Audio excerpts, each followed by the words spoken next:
ध्यान देंगे। हेलो प्रिय मित्रों, कैसे हैं? आशा करते हैं कि आप लोग बहुत अच्छे होंगे, मस्त होंगे, स्वस्थ होंगे और 2024 के लिए रणभूमि में तैयार होंगे। तो आज आप लोग के शो में लेकर आए हैं बातचीत VBI ऑब्जेक्टिव। आज का शो मेरा चलेगा बातचीत VBI ऑब्जेक्टिव। मैं ज्यादा लंबा बात नहीं करता हूं, सीधे चलूंगा टॉपिक पर। आपके सामने question number 1 on the screen. बातचीत, आपका क्वेश्चन है कि बातचीत शीर्षक निबंध के निबंधकार का नाम बताइए। अर्थात आपका क्वेश्चन है बातचीत जो निबंध है उसका लेखक कौन है। तो उसका लेखक हम लोग पढ़े थे बालकृष्ण भट्ट साहब है, जो वाक शक्ति के बारे में बहुत ही मार्मिक ढंग से अंदाज में एक एक बातों को समझाए थे कि यदि मनुष्य में वाक शक्ति नहीं होता तो न जाने ये गूंगी सृष्टि का क्या हाल होता। भगवान ने बहुत ही फुर्सत से इस शरीर को बनाए हैं, एक एक सेल को जोड़कर इस शरीर का निर्माण किए हैं और इस शरीर में एक एक अंग बहुत ही महत्वपूर्ण है। प्रत्येक अंग महत्वपूर्ण है। आंख है, कान है, जीभ है, दांत है, यानी बड़ी बहुत सारे अंग हैं जिसके बिना ये शरीर निर्माणाधीन है। लेकिन उसमें भी एक जीभ है, जुबान है, जिसके अंदर में वाक शक्ति दिया है। उसमें वाक शक्ति बहुत बड़ा अमूल्य उपहार, वरदान, गिफ्ट कहना चाहिए। यदि ये वाक शक्ति आवाज नहीं होता मेरे जुबान के अंदर में तो इस संसार में न जाने किस तरह का हाल होता। ऐसा लेकिन ईश्वर ने किया नहीं। इसलिए क्वेश्चन आपके पाठ पुस्तक में आए हैं बातचीत के अंतर्गत कि बातचीत शीर्षक निबंध के निबंधकार का नाम बताइए। तो उस निबंधकार का नाम है बालकृष्ण भट्ट, जिसका जन्म 23 जून 1844 को इलाहाबाद उत्तर प्रदेश के अंतर्गत हुए थे। फिर अब नेक्स्ट क्वेश्चन चलते हैं। मेरा नेक्स्ट क्वेश्चन है बालकृष्ण भट्ट क्या नहीं थे। देखिए, बालकृष्ण भट्ट पत्रकार थे, पत्रक को भी लिखा था, निबंध भी लिखा था, आलोचना भी लिखा था, लेकिन महाकाव्यकार नहीं था। तो हमारा आंसर हो जाएगा महाकाव्यकार नहीं थे। बालकृष्ण भट्ट महोदय महाकाव्यकार नहीं थे। फिर नेक्स्ट क्वेश्चन, बालकृष्ण भट्ट का निवास स्थान कहां था। बालकृष्ण भट्ट महोदय जो थे उसका निवास स्थान इलाहाबाद यूपी अर्थात उत्तर प्रदेश के रहने वाले थे। इसका जो जन्म स्थान है इलाहाबाद उत्तर प्रदेश, इसका जन्म स्थान इलाहाबाद उत्तर प्रदेश के अंतर्गत हुए थे। फिर हम लोग चलेंगे नेक्स्ट क्वेश्चन की ओर। बालकृष्ण भट्ट ने मोटा मोटी कुल कितने निबंध लिखे थे। बालकृष्ण भट्ट महोदय ने मोटा मोटे कितने निबंध लिखे थे अपने जीवन काल में। तो हम लोग पाठ के अंदर में पढ़े थे कि लेखक महोदय ने लगभग 1000 निबंध को लिखे थे। कितने निबंध लिखे थे? लगभग 1000, जिसमें 100 से ऊपर बहुत ही महत्वपूर्ण निबंध थे। फिर हम लोग नेक्स्ट क्वेश्चन की ओर चलेंगे। बालकृष्ण भट्ट के पिता का क्या नाम था। बालकृष्ण भट्ट महोदय के पिताजी के नाम क्या थे? बेनी प्रसाद भट्ट। इसके पिताजी के नाम क्या थे? बेनी प्रसाद भट्ट। इसके पिताजी के नाम थे बेनी प्रसाद भट्ट। फिर हम लोग नेक्स्ट क्वेश्चन की ओर जाएंगे। आपका नेक्स्ट क्वेश्चन है आचार्य रामचंद्र शुक्ल ने बालकृष्ण भट्ट की तुलना किन अंग्रेजी साहित्य के लेखकों से की है। ये जो रामचंद्र शुक्ल थे, उस रामचंद्र शुक्ल ने बालकृष्ण भट्ट की तुलना किन अंग्रेजी साहित्य के लेखकों से की। तो ये महोदय जो है जो एक किया था एडिसन स्टील से तुलना किया था। किससे किया था? एडिसन स्टील से तुलना किया था, एडिसन स्टील से। बालकृष्ण भट्ट किस काल के रचनाकार हैं? बालकृष्ण महोदय जो थे, बालकृष्ण भट्ट महोदय, वह जो लेखक थे, रचनाकार थे, आधुनिक काल के थे। किस काल के थे? आधुनिक काल के। हमारा एक एक क्वेश्चन बहुत ही इंपोर्टेंट है, ये आपके सिलेबस के टॉपिक का ऑब्जेक्टिव है। फिर यही क्वेश्चन आपको आ जाएगा सेट सीरीज में, तो सेट सीरीज उसके लिए सबसे ज्यादा बेटर होंगे जो सिलेबस को पूर्ण रूपेण कमांड करेंगे।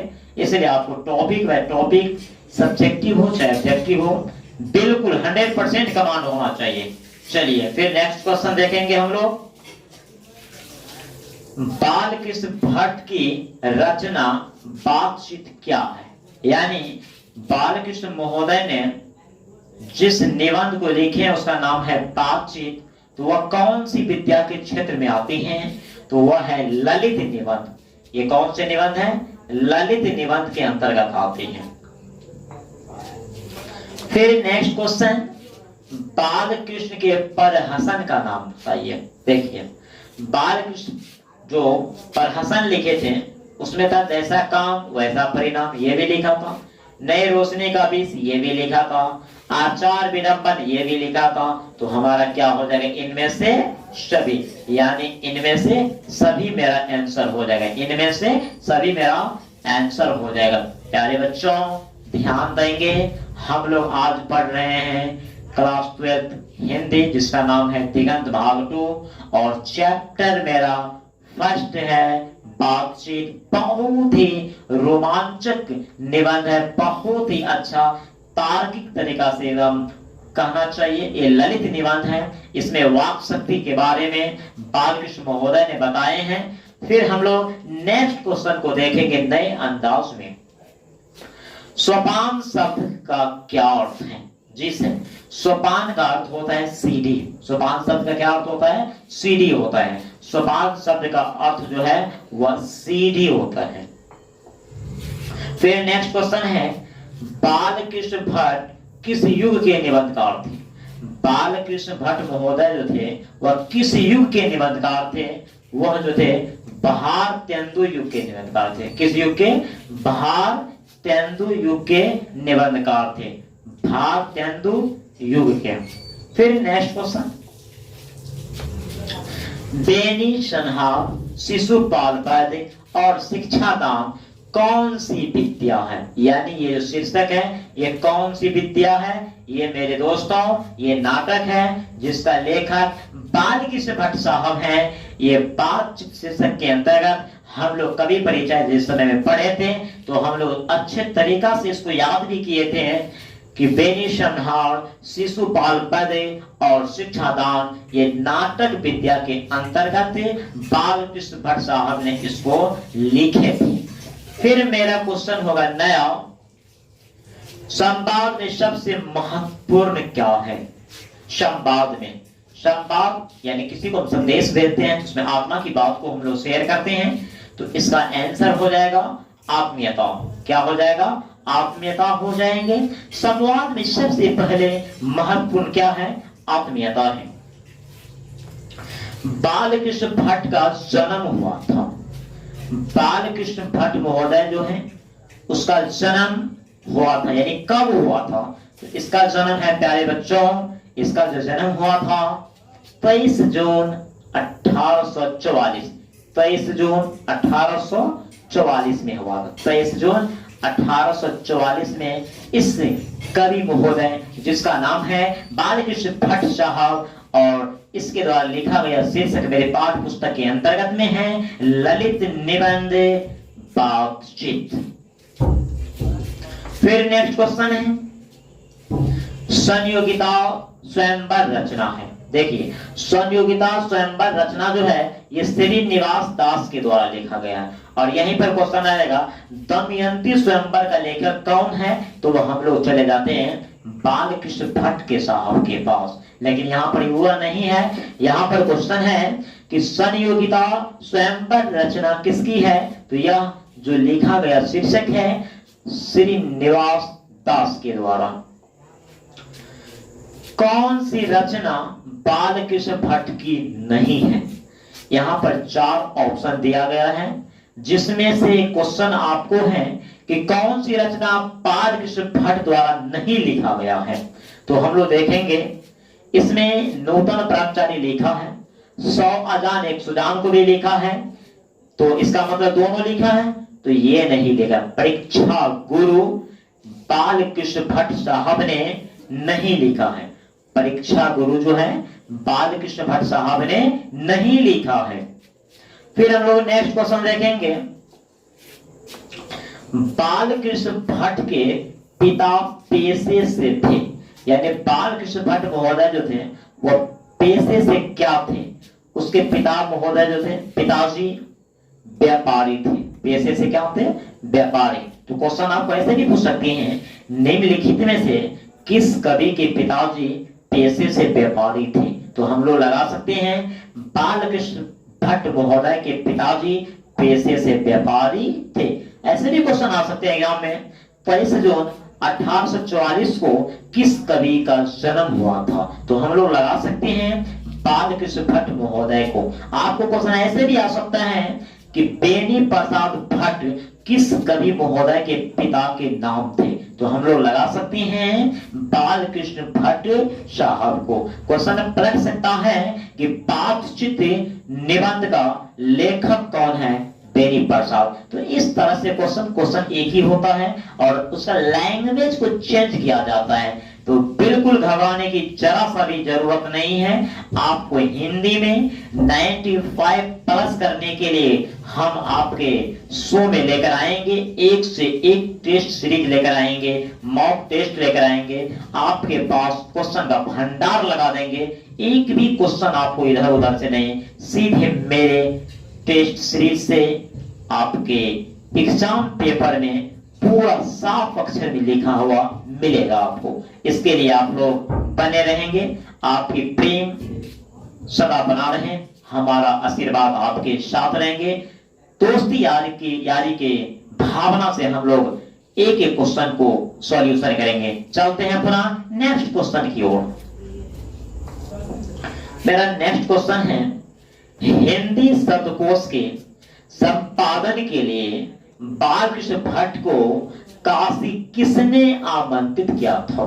यानी बालकृष्ण भट्ट महोदय को काशी आने के लिए किसने न्योता दिया था? तो श्याम सुंदर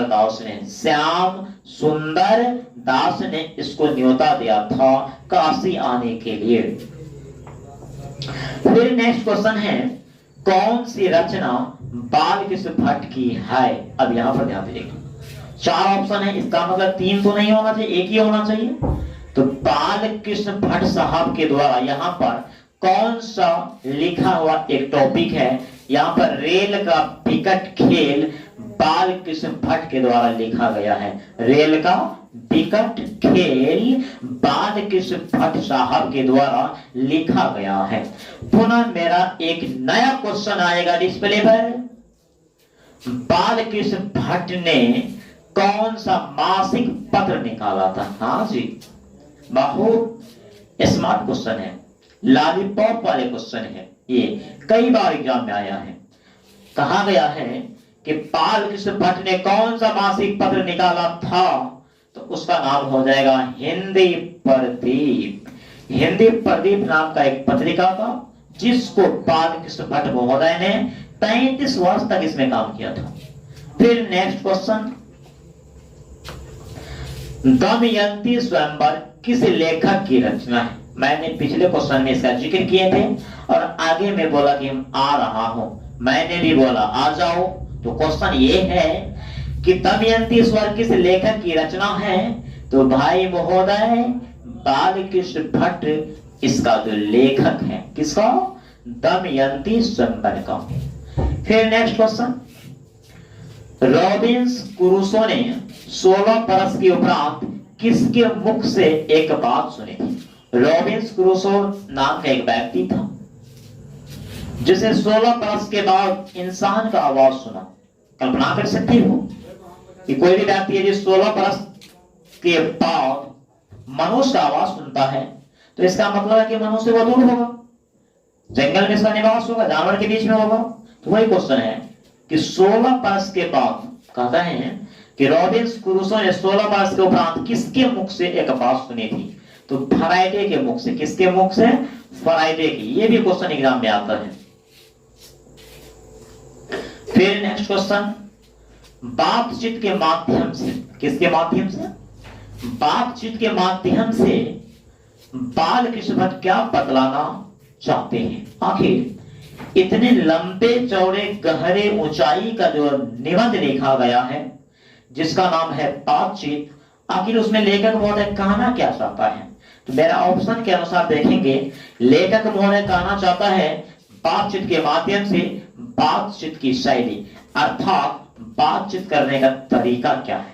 बातचीत करने का तरीका क्या है? बहुत सारे विद्वानों ने बोला था कि असल बातचीत दो व्यक्ति के बीच में होते हैं। कुछ विद्वानों ने कहा था 4 से अधिक होते हैं तो उसको राम रमोवल कहते हैं। असल बातचीत खुल के बातचीत जो दिलों की बात होते हैं, आत्मा की बात होते हैं, गुप्त सगु बात होते हैं, वह असल बातचीत दो व्यक्तियों के बीच में होते हैं। लेकिन यहाँ पर क्वेश्चन है कि बातचीत के माध्यम से लेखक महोदय क्या कहना चाहते हैं? कहना चाहता है कि बातचीत की शैली, यानी किसके शैली के बारे में? बातचीत के।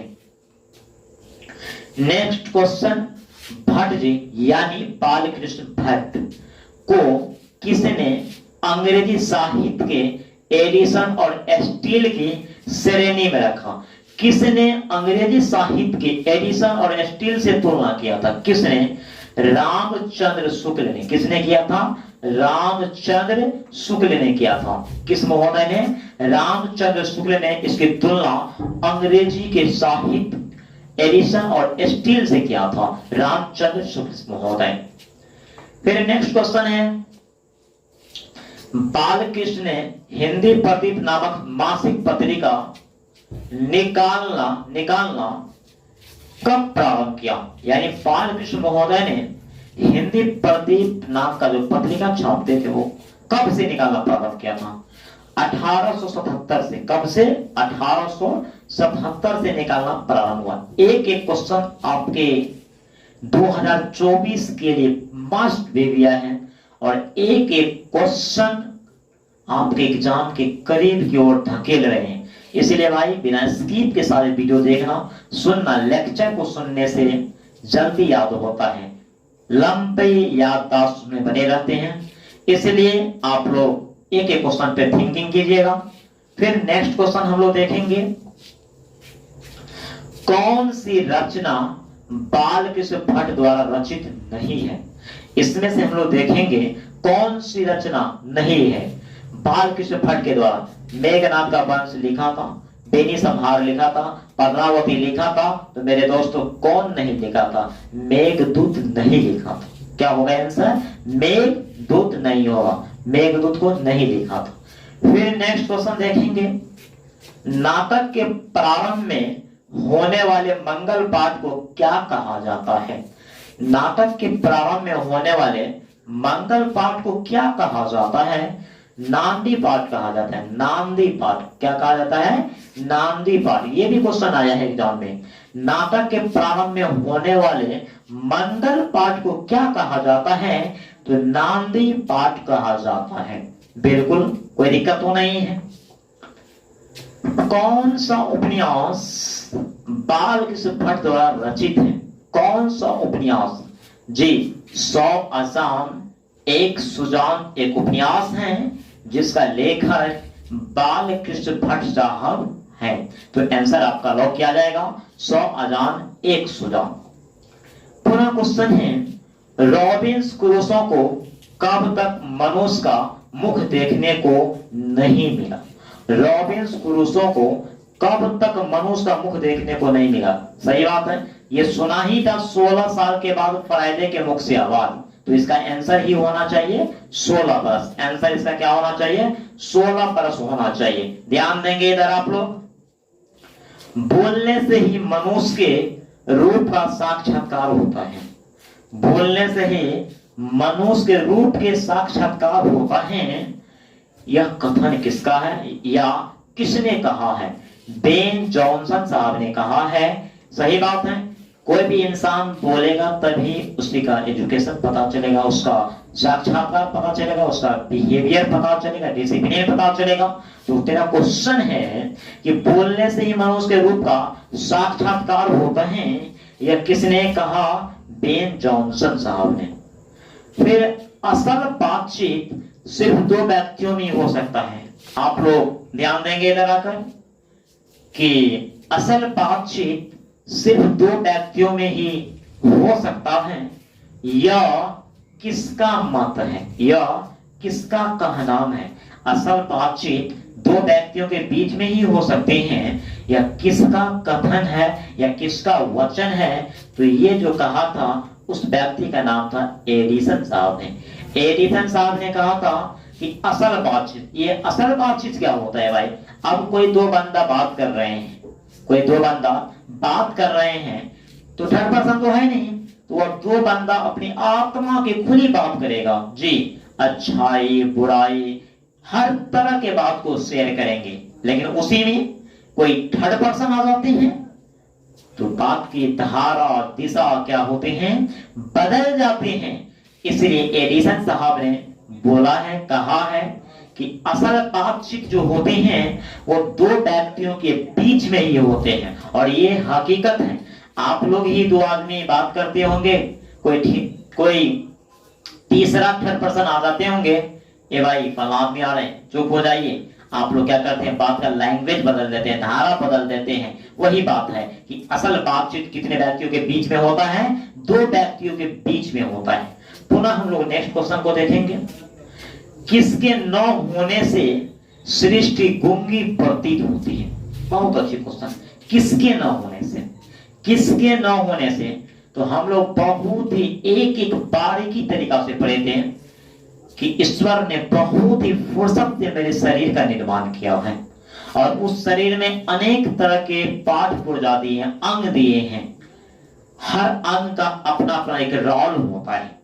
उसी अंग में एक जुबान है जिसके अंदर में आवाज को छुपाया है, और उस आवाज को हम लोग कहते हैं वाक शक्ति।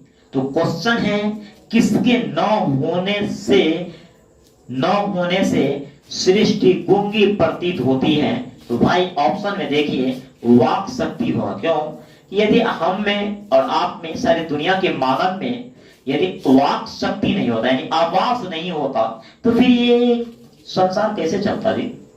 माना कि हमको किसी वस्तु को जरूरत है, तो आपसे कैसे बात करेंगे। आप कह सकते हैं सर हम लिख के बात करते हैं। अरे भाई लिखेंगे तो सबसे पहले पढ़ेंगे तभी ना लिखेंगे। पढ़ेंगे उसके बाद अक्षर पहचानेंगे, तो अक्षर पहचानेंगे तो गुरु चाहिए, और गुरु को यदि वाक शक्ति नहीं है तो कैसे बताएंगे। तो यदि मनुष्य में वाक शक्ति नहीं होता तो मनुष्य जानवर के समान होता। इस वाक शक्ति के कारण ही आज संसार इतना एकदम सजा धजा हुआ लग रहा है, विकासशील लग रहे हैं। एक एक वस्तु को हम लोग को जरूरत पड़ती है, फौरन इंतजाम कर लेते हैं। ये वाक शक्ति वाक्य में शरीर के सबसे बड़ा शक्ति है। फिर नेक्स्ट क्वेश्चन देखेंगे हम लोग। बातचीत से मन किस प्रकार का हो जाता है।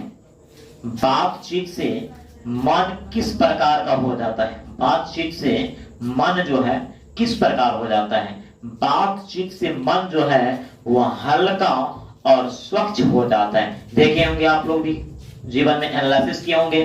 कभी कभार बहुत तरह के संकट आ जाते हैं, टेंशन आ जाते हैं, अरे यार ये होना चाहिए, ऐसे हो गया। बहुत तरह के जीवन में से दुख का आना ये पार्ट ऑफ लाइफ है ना जी। जीवन में संकट को आना पार्ट ऑफ लाइफ है, और उस संकट को हमें आर्ट ऑफ लाइफ बनाना है। अर्थात जीवन में हर व्यक्ति को दुख आता है, सुख आता है।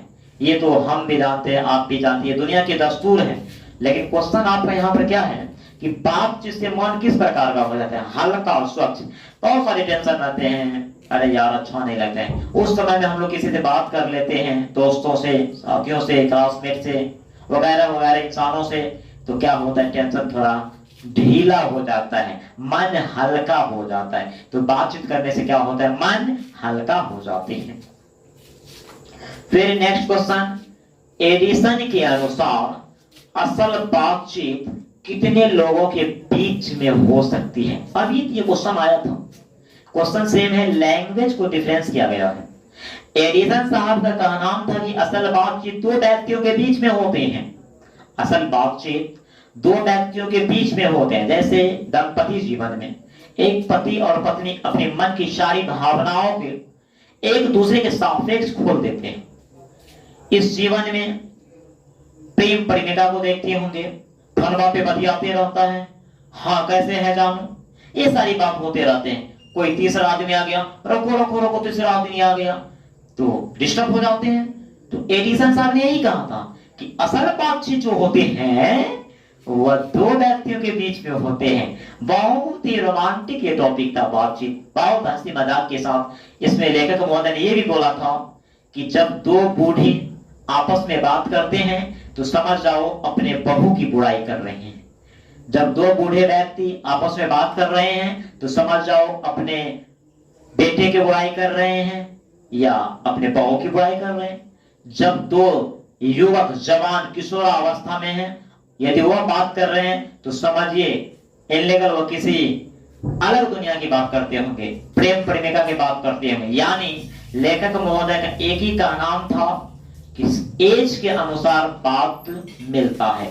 अब 80 वर्ष के व्यक्ति के साथ 45 वर्ष के व्यक्ति बात करें थोड़ा बहुत चलेगा, लेकिन 45 वर्ष के व्यक्ति के साथ 12-14 साल का बच्चा यदि बात करेगा तो कभी भी कॉम्बिनेशन नहीं खाएगा। वही कहता है एडिसन साहब ने, असल बातचीत जो होते हैं वो दो व्यक्तियों के बीच में होते हैं। किसका नाम था? एडिसन साहब का।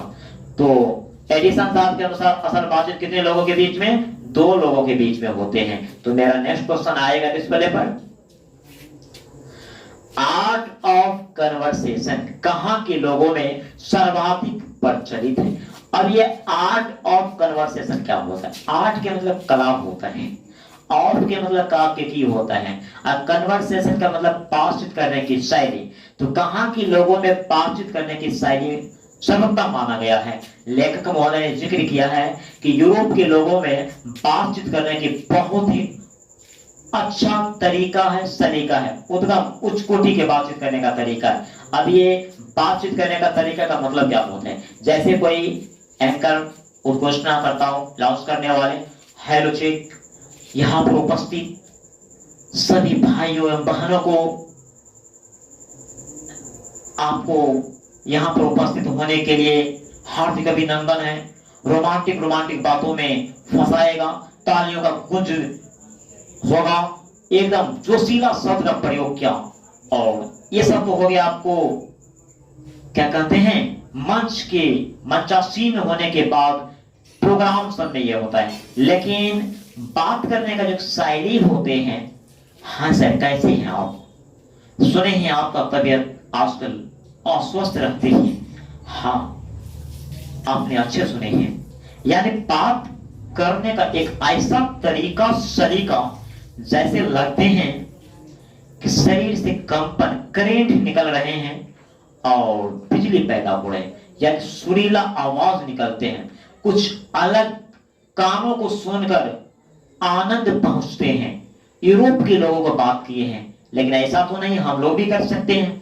हाँ हेलो फ्रेंड, सुना है आज कल आप एग्जाम के लिए बहुत ही कड़ी मेहनत कर रहे हैं, मेरा भी दुआ है आपका मेहनत 4 चांद लगा देंगे।